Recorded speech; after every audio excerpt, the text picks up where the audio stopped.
बिस्मिल्लाहिर्रहमानिर्रहीम। आज तक के मुअज़्ज़ज़ नाज़रीन अस्सलामु अलैकुम। अब किस नंबर 30 मुलाहिज़ा फरमाएं। ये किसी कंस्ट्रक्शन कंपनी का यार्ड था जो मैंने पहले कभी नहीं देखा था। मेरा जिग्राफियाई अंदाज़ा गलत हो गया था और चार दीवारी के बायस गिरदो पेश को देख कर भी कुछ नहीं कहा जा सकता था कि मैं कहाँ हूँ। कार को मैंने उतरते ही देख लिया था। ये डिसिल्वा की नीली टोयोटा क्राउन या दिलावर की गाड़ी नहीं थी। साफ जाहिर था कि ये जगह भी उनकी नहीं है। यहाँ भी कोई चौकीदार तो होगा, मैंने तन से कहा। तुम्हारे आने से पहले अब भी है, कार चलाने वाले स्याह पोश ने कहा। यह चौकीदार ज़्यादा समझदार साबित हुआ और हमसे ताउन करने पर तैयार हो गया।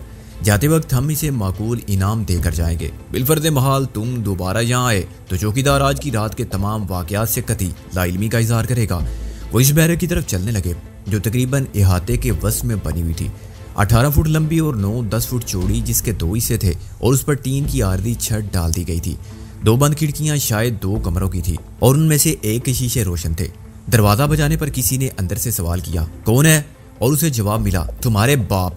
दरवाज़ा खुल गया और मैंने देखा कि अंदर एक चारपाई पर बिस्तर लगा हुआ था। एक दीवार के साथ बेज थी जिस पर से तमाम सामान ज़रूरत हटा दिया गया था। यह सब सामान अब बेज के नीचे फर्श पर पड़ा हुआ था। खाने पकाने के चंद बर्तनों और मिट्टी के तेल के जलने से उसकी बदबू और चूल्हे के साथ कमरे में उस शख्स के सिवा कोई न था जिसने दरवाज़ा खोला था, और वो भी वैसा ही स्याह लिबास पहने हुए था जैसा मुझे साथ लाने वाले 4 अफराद ने पहन रखा था। इसमें उनकी आंखों के सिवा कुछ नजर न आता था। मैंने राबिया की तलाश में इधर उधर निगाहें दौड़ाई और उस बंद मुकफ्फल दरवाजे को देखा जो दूसरे कमरे में खुलता था। परेशान होने की ज़रूरत नहीं है, एक स्याह पोश ने कहा। अब ये तखसीस भी ना रही कि उनमें से कौन मेरे साथ बैठा था और कौन कार की अगली सीटों पर था। वो सब कदो कामत में भी बराबर थे और मुझे शक ये था कि सबको आवाज़ बदल के बात करने की हिदायत थी। चुनांचे उनकी शनाख्त महाल थी। जब साबित हो जाए कि ख़त वही है जो तुम्हें मुंशी ने भेजा था तो राबिया भी आ जाएगी। ये कैसे होगा? मैंने कहा, और कितनी देर में साबित होगा? आनजहानी मुंशी ने वैसे तो ज़िंदगी में बहुत सी गलतियाँ की होंगी। एक स्याहपोश ने लिफाफे में से कागजात का पलंदा निकाला, मगर मरते वक्त जिस गलती का उनको बहुत मलाल था वो यही थी कि उन्होंने पुराने नुस्खे आजमा कर एक तहरीर तो लिख दी जिसे कोई ना देख सकता था और ना पढ़ सकता था, मगर वो परिचय, तरकीब, इस्तेमाल, अरसाल करना भूल गए। वफात से कबल उन्होंने अलावा दीगर बातों की इस बात का एतराफ़ भी किया था कि ज़िंदगी ने वफा ना की, वरना वो दूसरा ख़त भी पोस्ट कर देते जिसमें खुफिया तहरीर को पढ़ने की हिदायत होती और तुम्हें फ़ोन पर मुतला कर देते कि ख़त आ रहा है, मगर उसमें खुद को इल्ज़ाम देना तो गलत है कि ये सब बातें उन्होंने हमें बताईं और मर गए। ये सब तो नोश्त है, तकदीर था और ऐसे ही होना था। अब तुम देखोगे अब मुंशी के आखिरी अल्फाज पर अमल करके तुम्हारे सामने जादू का क्या खेल दिखाते हैं। उसने खत के सफ़ा दूसरे स्याह पोश की तरफ बढ़ा दिए। उसने एक बैग खोला जिसे मैंने अभी तक नहीं देखा था। ये डॉक्टरों के इस्तेमाल में आने वाला स्याह चमड़े का डिब्बे जैसा बैग था। उसने बैग में से एक स्पिरिट लैंप निकाला और मेज़ पर रख के रोशन कर दिया। फिर उसने एक शीशी निकाली जिसमें कोई बेरंग महलूल था। महलूल को उसने एक फ्राई पान में उंडेल दिया जो चौकीदार के सादो सामान में शामिल था, लेकिन इस मकसद के लिए ख़ास तौर पर साफ़ किया गया था। चंद मिनट में महलूल उबलने लगा और कमरे में अजीब सी नागवार बू फैल गई। साइंसी तजर्बा करने वाले ने बैग में से साफ रुई और एक चिमटी निकाली। चिमटी की मदद से रुई को महलूल में डबोकर उसने कागजात का पुलंदा मेज़ पर रख दिया और पहले सफ़े पर बड़ी एहतियात से रुई फेरने लगा। उससे कागज़ गीला नहीं हुआ। वो कीमियाई महलूल बहुत तेज़ी से उड़कर खुश्क होता जा रहा था। कागज़ पर अभी तक किसी तहरीर के नकूश नुमाया नहीं हुए थे, लेकिन वो सब सब्र और सुकून और खासी दिलचस्पी के साथ ये कार्रवाई देख रहे थे। उनमें से 2 मेरे दाएं बाएं रिवाल्वर लिए भी खड़े थे और उनको यकीनन हुक्म होगा कि गड़बड़ की सूरत में बिला तामिल मुझे शूट कर दें। दरमियान में ऐसे वक्फे आए कि जब मैंने नोट किया कि उनकी तवज्जो मुझ पर नहीं, मगर मैंने फ़ायदा उठाने की कोशिश ही नहीं की। अगर मुझे राबिया के दूसरे कमरे में बाहिफाजत मौजूद होने का यकीन होता तो मैं ज़िंदगी की बाजी लगाकर ये जुआ ज़रूर खेलता और शायद जीत भी जाता। इसके लिए तो मैं अभी तैयार था कि खुदा न खासा मैंने किसी की नीयत में फतूर देखा तो मरने से पहले एक एक से निमटने की कोशिश ज़रूर करूँगा। ये कोई मुश्किल काम नहीं था। कमरे में कुल 5 अफराद थे। दोनों मुसल्ला मुहाफिज मेरे हाथों और पैरों की एक जुम्बश में लेट जाते। बाकी को अपना असला निकालने में कुछ वक्त लगता और इस बात के इम्कानात 50-50 थे कि मैं इनकी गोली का निशाना बन जाता या वो इससे पहले ही मेरा शिकार हो जाते। मुझे गोली लगने की सूरत में भी सिर्फ जख्मी होने के इम्कानात 50% थे। चुनांचे ये खतरा मोल दिया जा सकता था, लेकिन राबिया न जाने कहाँ थी। मेरी एक गलत हरकत का खुमियादा उसे न जाने क्या भुगतना पड़ता और बात बनते बनते एक बार फिर बिगड़ जाती तो शायद फिर बनाए ना बन। साइंसी तजरीबे में मसरूफ स्याह पोश ने एहतियात से स्पिरिट लैंप को बुझाया, फ्राई पान के बाकी महलूल को वापस बोतल में डाला, حفظ متقدم کے طور پر فرائی پان کو تھوڑا سا پانی ڈال کے کھنگالا اور پانی کو بھی بوتل میں ڈال دیا۔ یہ سب بعد میں بھی ہوتا رہے گا، اس سیاہ پوش نے غرا کر کہا جس نے کاغذات کا وہ پلندہ لیا تھا۔ یس باس، سائنسدان سیاہ پوش بولا، احتیاط اچھی چیز ہے، بس اب 2 منٹ کی بات ہے۔ اس نے فرائی پان کو بھی بیگ میں ٹھونسنا چاہا مگر اس کا ہینڈل اڑ گیا۔ اس نے ہینڈل کو موڑ کے کام چلایا اور بیگ میں سے ایک اور بوتل نکالی۔ اس کا منہ بند کرنے والا کار کھٹا کے اس نے تھوڑی سی روئی کو منہ پر رکھا اور بوتل کو الٹا، پھر اس نے بھیگی ہوئی روئی کو انہی کاغذوں پر آہستہ آہستہ پھیرنا شروع کر دیا اور میرے دیکھتے ہی دیکھتے کاغذات پر سطریں نمایاں ہونے لگی، یوں جیسے ہموار زمین کے سینے پر خل کے چلنے سے لکیریں بن جاتی ہیں۔ 10 منٹ بعد وہ کاغذات اس شخص کے ہاتھ میں آ گئے جسے باز کہہ کر مخاطب کیا گیا تھا۔ اس نے پلنگ پر بیٹھ کر پہلا صفحہ پڑھنا شروع کیا۔ دور سے میں سرخی مائل سبز روشنی سے لیکے ہوئے باریک روف کے سوا کچھ نہیں دیکھ سکتا تھا۔ اگر تمہارا ارادہ یہ داستان امیر حمزہ پڑھ کے فیصلہ کرنے کا ہے، میں نے کہا۔ باز ہنس پڑا۔ اتنے بےتاب کیوں ہو؟ میرے لیے بھی اس میں کوئی نئی اور دلچسپی کی بات نہیں ہے۔ اس نے ایک صفحہ الٹ کر چند سطریں پڑھی، پھر دوسرا اور تیسرا صفحہ الٹ کے محض ایک سرسری نگاہ ڈالی۔ پاگل کا بچہ، اس نے زیر لب کہا۔ یہ بات اس نے منشی مرحوم کے بارے میں کہی تھی۔ وقت اور عمر دونوں کو ضائع کیا۔ اس نے جیب سے لائٹر نکالا اور ایک کاغذ کے کونے کو الگ الگ کر کے چلانے لگا۔ کاغذ کے پورا جل جانے تک وہ انتظار کرتا رہا اور پھر راہ کو جوتے سے مسل دیتا تھا۔ تو یہ تھا انجام اس تمام جدوجہد کا جو منشی مرحوم نے ہمیں ماضی کے رازہائے سربستہ سے آشنا کرنے کی خاطر کی تھی۔ نہ جانے منشی نے کتنا عرصہ ذہنی کشمکش، خلفشار، بے یقینی اور خوف کے عالم میں گزارا ہوگا۔ وہ یقیناً کوئی ایسا شخص تھا جسے اب اس کا ضمیر پریشان کرنے لگا تھا۔ ممکن ہے وہ وزیر خان مرحوم کے نمک خواروں میں شامل نہ ہو اور ان کا دوست بھی نہ ہو۔ وہ کسی سازش یا مجبوری کے باعث وزیر خان کے خلاف سازش کا جال پھیلانے والوں کا ساتھی رہا ہوگا، مگر ظلم کی انتہا اور وزیر کی قابل رحم موت نے اسے یہ سوچنے پر مجبور کر دیا ہوگا کہ خدا ظالم کی رسی کہاں تک دراز کرے گا، اور یوم حساب سے پہلے دنیا ہی میں یوم مکافات آ گیا تو اس کا انجام کتنا عبرتناک ہوگا۔ یہ عمر کا تقاضا تھا یا حالات کی تبدیلی جس نے اسے عاقبت کے خوف میں مبتلا کر دیا ہو، اور وہ سوچنے لگا ہو کہ کسی طرح اپنے نامہ اعمال کی سیاہی اور اپنے بارے گناہ کو کچھ تو کم کر لے۔ اور جب اس نے یہ فیصلہ کیا ہوگا تو اسے یہ خیال بھی ضرور آیا ہوگا کہ یہ نیکی اس کا جرم بن گئی تو افشائے راز کو غداری سمجھنے والے اسے کیا سزا دیں گے، اور اس کے باوجود سابقہ غلطیوں کا کفارہ ادا کرنے کا جذبہ غالب رہا ہوگا تو اس نے سوچ سمجھ کے عملی قدم اٹھایا ہوگا۔ ایک بار اس نے مجھے فون کیا اور میں اس سے نہ مل سکا۔ دوسری بار وہ ہوٹل میں میرا انتظار کرتا رہا اور کمرے کا نمبر غلط یا رہ جانے کے باعث اس سے رابطہ قائم نہ ہوا۔ پھر اس نے طے کیا ہوگا کہ ماضی کی کتاب سے تمام یاداشتوں کے اقتباسات ترتیب کے ساتھ لکھ دینا بہتر ہوگا، جن سے مجھے اپنا حق حاصل کرنے، اپنا تحفظ کرنے اور ظالموں کے خلاف انصاف کے عمل کو مؤثر بنانے میں عملی مدد مل سکے۔ اس نے تمام ممکنہ احتیاطی تدابیر اختیار کی تھی، مگر ایک چھوٹی سی بھول نے اسے شکست سے دوچار کر دیا۔ جب جسمانی تشدد کی تاب نہ لا کے اس نے اعتراف جرم کیا ہوگا تو اس کے لیے یہ ذہنی عذاب کتنا شدید ہوگا کہ وہ سب جد و جہد رائے گاں گئی جو اس نے دیر آیت درست آیت کے مقولے پر عمل کرتے ہوئے کی تھی، اور مرتے وقت اسے یقین ہوگا کہ جو کچھ اس کے ساتھ ہوا وہی دنیا میں اس کے اعمال کی سزا تھی جس سے بچا نہیں جا سکتا تھا۔ آخرت کا عذاب اس زندگی کے بعد شروع ہونا تھا۔ مجھے وہ تمام تگ و دو یاد آئی جو ہم نے اور ہمارے دشمنوں نے اس خط کے حصول کی خاطر کی، جس میں بابو پوسٹ مین سے رابعہ کاری ایڈوکیٹ تک سب نے ہمارا ساتھ دیا، مگر انجام کیا ہوا؟ اس صحیح لا حاصل اور گزرے ہوئے وقت کے مکروہ چہرے سے نقاب اٹھانے کی کوشش میں منشی اور بہت سے دوسرے رزق خاک ہوئے۔ ان کا نشان بھی ایسے ہی بٹ گیا تھا جیسے اس بے نشان تحریر کا، اور فرش پر رہ جانے والے سیاہ راگ کے دبے کسی کے لہو کا سراغ نہیں دے سکتے تھے۔ نہ جانے کیوں مجھے فوزیہ یاد آئی جس نے لکھا تھا، گر جا جوج پہ ہے تالے رقیب تو کیا، یہ چند روزہ خدائی تو کوئی بات نہیں۔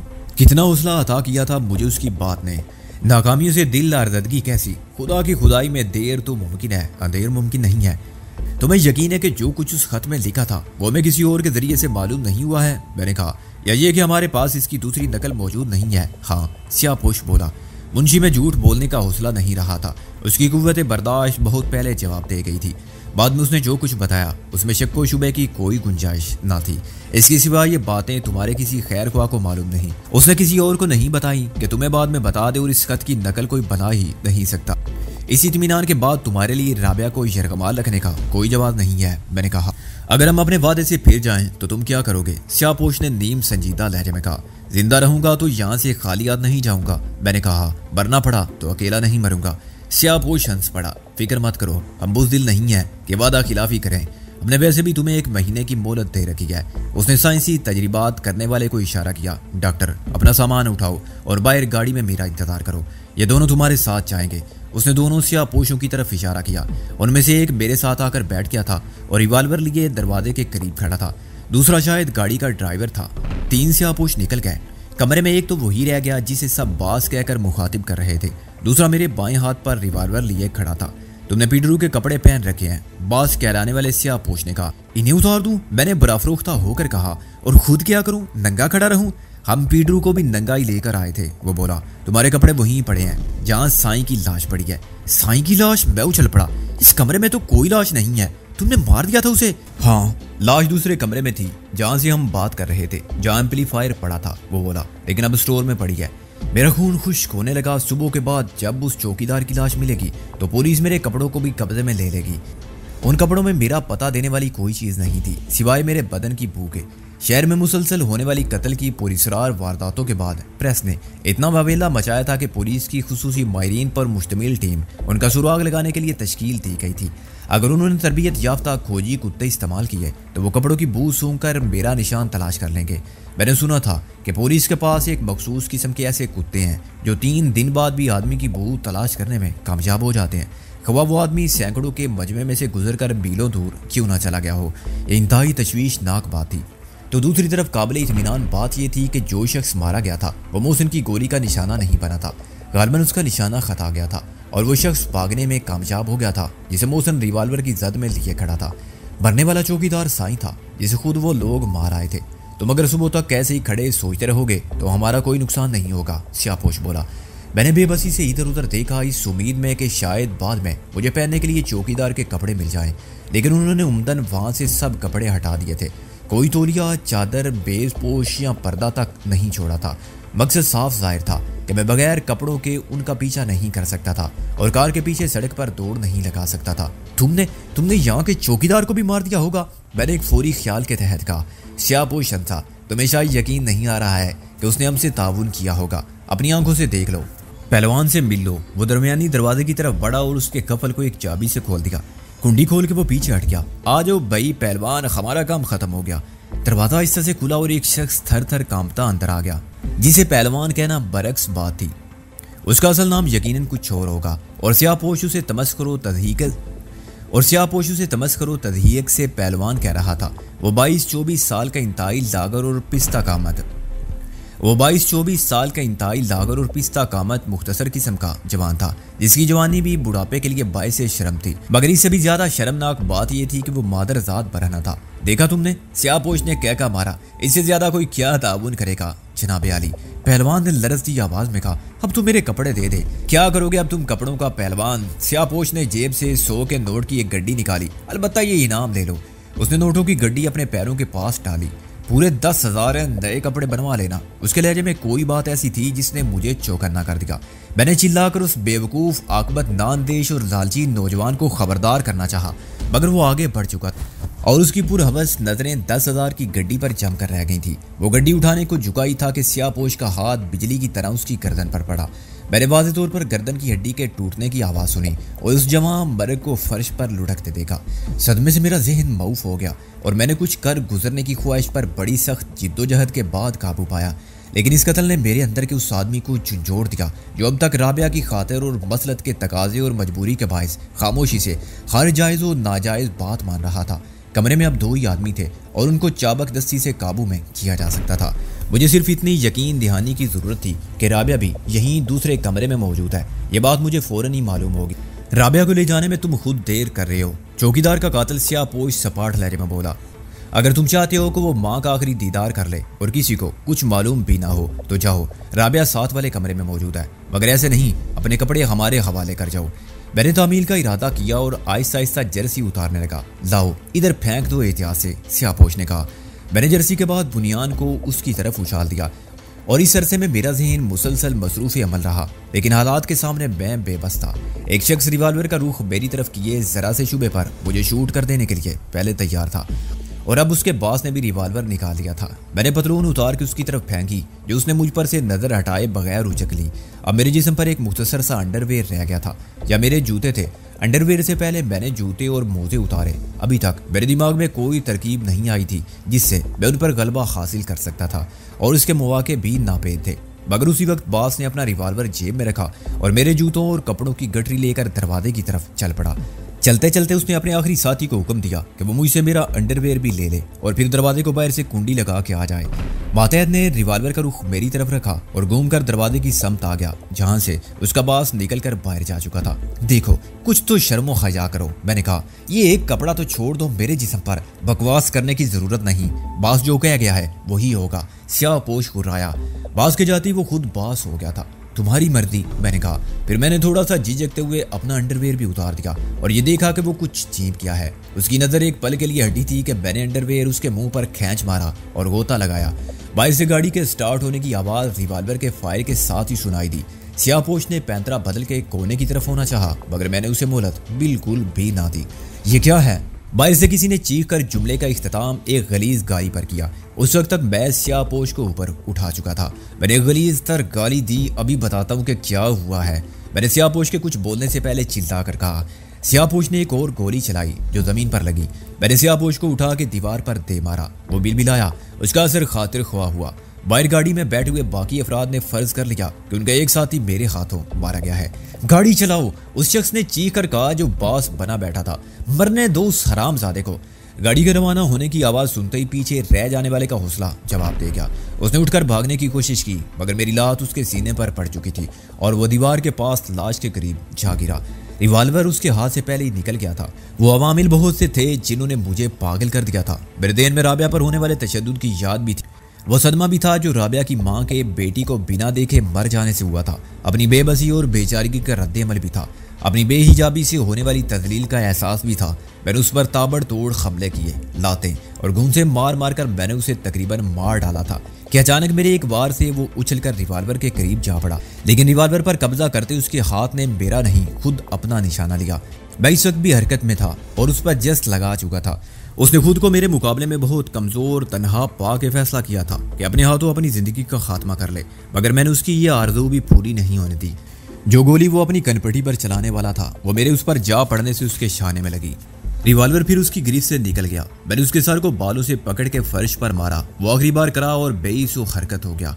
मेरी वहशत और दीवानगी इस ख्याल के साथ ही काफूर हो गई कि वो मर चुका है। मैं उसे छोड़ के खड़ा हो गया। उसके शाने के जख्म से बहने वाला लहू मेरे बेलिबास बदन पर लग गया था और खुद सियापोश के लिबादे को तर कर रहा था। एक बार फिर मुझे गर्म इंसानी खून की महक से उबकाई आई और मैंने इधर उधर देखा। एक गड़मुंची पर छोटा सा बटका और ढकने पर सिल्वर का मग रखा हुआ था। मैंने मग से पानी निकाला और अपने जिस्म पर से खून को धो दिया।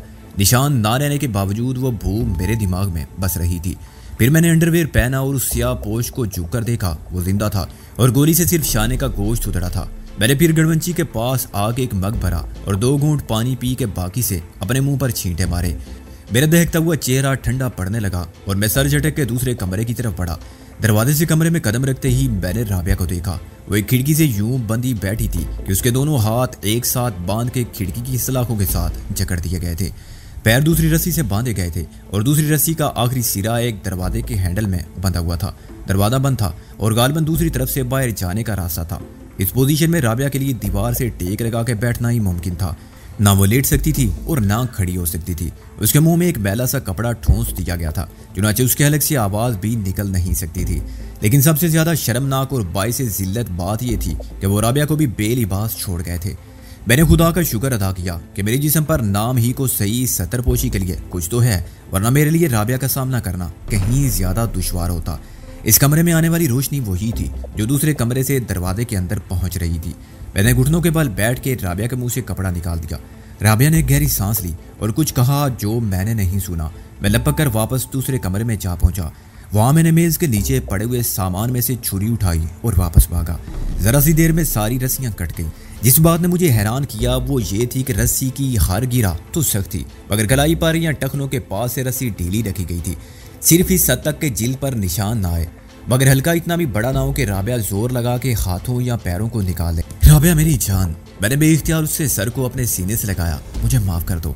मेरी वजह से तुम्हें बड़ा जुल्म सहना पड़ा, बहुत दुख उठाने पड़े। मैं सख्त गुनाहगार हूँ, तुम्हारा मुजरिम हूँ। सिकंदर, वो आहिस्ता आहिस्ता सिसकते हुए बोली, कैसी बातें करते हो, तुम्हारा क्या कसूर है इसमें?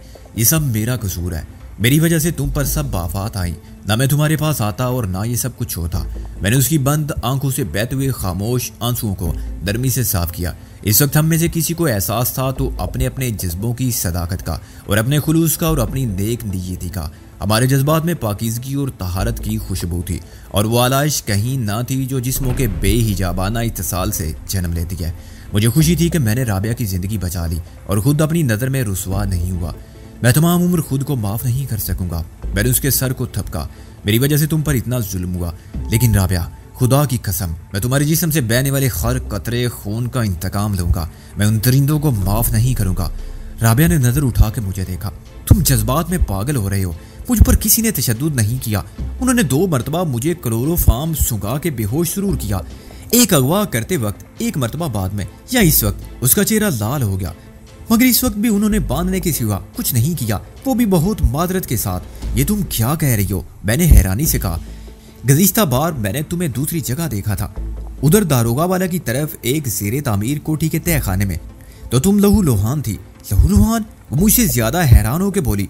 उन्होंने तो मुझ पर उंगली भी नहीं उठाई, मुझे बहुत आराम से रखा और बार बार माफ़ी मांगते रहे कि वकील साहबा, हम इस खत को हासिल करने के लिए आपको लाने पर मजबूर थे।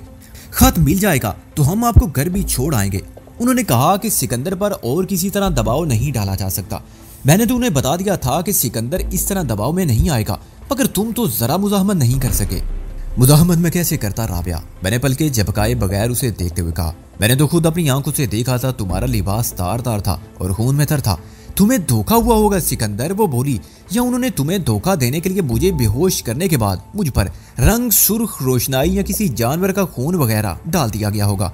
मुझे तो जब दोबारा होश आया था तो मैं वहीं लेटी थी जहाँ मुझे बेहोश किया गया था, और मेरे कपड़े भी वही थे, बिल्कुल साफ। मेरे जिस्म पर या लिबास पर खून का एक दाग तक नहीं था। ड्रामा? मैंने दिल में अपने आप से कहा। यह सब मुझे दहशत ज़दा करके अपनी बात मनवाने के लिए किया गया था।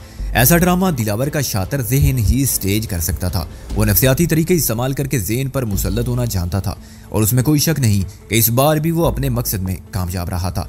ज़्यादा बातों का वक्त नहीं था। वो खत तो मैंने उनको दे दिया। मैंने कहा, खत दे दिया? राबिया ने कहा, लेकिन खत तो अम्मी के पास था। मेरे ज़हन को एक झटका सा लगा और मैं उठकर खड़ा हो गया। वो मैंने उनसे ले लिया था और अब उसकी राख भी नहीं है। लेकिन क्यों सिकंदर? वो मेरा हाथ थाम के बोली, तुमने ऐसा क्यों किया? मैं मजबूर था राबिया, मैंने कहा। इसलिए कि मुझे तुम्हारे एहसानात का एहसास था, बल्कि इसलिए कि मैं तुमसे मोहब्बत करने लगा हूँ, तुम्हें सिर्फ तुम्हारी खातिर चाहने लगा हूँ। तुम्हें अगर यकीन नहीं आता तो एक दिन ज़रूर आ जाएगा। एक बार में ना सही, एक साल में ना सही, एक उम्र में, कल तक मुझे भी अपने आप पर पूरा एतबार ना था, मगर आज मैं ये बात पूरे एतमाद के साथ कह सकता हूँ। मुझे मालूम था एक दिन तुम्हें ये एहसास ज़रूर होगा। वो आंखें बंद करके बोली, लेकिन ये मालूम ना था कि ऐसे गलत वक्त पर और ऐसी गलत जगह पर होगा। मैं खिफ़त ज़दा होकर उठ खड़ा हुआ। वो लोग जाते वक्त मेरे और तुम्हारे कपड़े भी ले गए हैं ताकि हम फ़ौरन उनका ताकुब करने के लिए ना निकल सके। यहाँ कोई चीज़ तो होगी, राबिया ने कहा। मैंने नरफी में सारी लाया। यहाँ एक चौकीदार था, वो उसे भी मार गए हैं और उसके कपड़ों के अलावा बालिश भर का रूमाल तक छोड़ नहीं गए, लेकिन मैंने थोड़ी हिम्मत करके उनका एक आदमी रख लिया है। अफसोस ये है कि इसके कपड़े पहन के मैं बाहर नहीं निकल सकता। वो सर से पाँव तक स्याह लिबास में था और ये लिबास भी अब खून आलूदा है।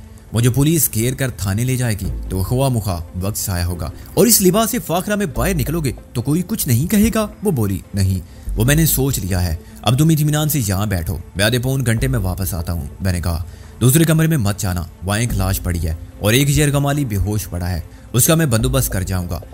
मैंने सियापोश को उन्हीं रस्सियों से बांधा है जो मैंने राबिया के हाथों और पैरों पर से खोली थी। उसके जख्म से रिसने वाला खून मुंजमद होकर रुक गया था और उसकी मौत का कोई खतरा ना था। अलबत्ता ये खतरा ज़रूर था कि वो होश में आ जाए तो फरार होने की कोशिश करे, या उसके वो साथी जो अफरा तफरी में फरार हो गए थे लौट कर उसकी लाश ले जाने के लिए ना आ जाए। जल्दी में उन्होंने फ़र्ज कर लिया था कि वो मारा गया। बाद में उनको ख्याल आ सकता था कि वो मरा ना हो, सिर्फ ज़ख्मी हुआ हो। ऐसी सूरत में वो उसे जिंदा या मुर्दा हर सूरत में साथ ले जाने की कोशिश करेंगे और ले ना जा सके तो मार जाएंगे, मगर पुलिस के या हमारे हाथ नहीं पड़ने देंगे कि वो किसी साथी के बारे में कुछ ना बता सके। मैंने उसका रिवाल्वर लिया और फिर राबिया के पास आ गया।